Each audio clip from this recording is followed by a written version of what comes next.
Ազգային ժողովի նախագահ Ալեն Սիմոնյանը ճեպազրույց ունեցավ ու Ռոբերտ Քոչարյանին անվանեց մարդասպան, ասաց, որ նրա տեղը բանտում է, նա թալանչի է եւ այսպես շարունակ։ Բարեր ասցիք մարդասպան, թալանչի, չէ, ինչ-որտես բան է, հա։ Այդ ամբողջ բարերի կոմպլեկտը ուղիղ վերաբերելի է Ալեն Սիմոնյանին,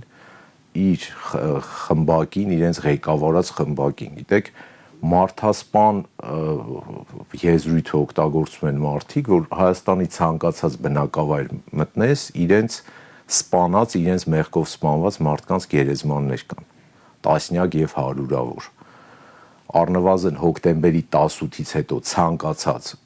յուրաքանչյուր զոհ եղել է ուղիղ իրանց ցանկությամբ, որովհետեւ իրենց բարագլուխը հայտարարեց, որ կարող էր լինել նույնը, զոհեր չլինեին։ Ասեմ ավելին, կարող է լինել ավելի լավ, շատ ավելի լավ ու այդ զոհերը չլինեին։ Մարդասպանությունից խոսում մի խմբակի անդամ, որոնք հղի կնոջը վրայի երթի են ենթարկում եւ անօգնական թողնում են, նույնիսկ շտապօգնություն չեն զանգում։ Գիտեք, բոլորս վարորդ ենք, որ մի ծիտիկ, մի կենդանի ծիտ կպնում է մեքենային, կանգնում ես իջնես ու տեսնես ինչով կարաս օգնես։ Դրանք են խոսում մարդասպանությունից։ Իրանց պարագլուխը շատ լավ ասում, էլի ով ինչից խոսա, իրանք թող քյաբաբ խորովածից խոսան։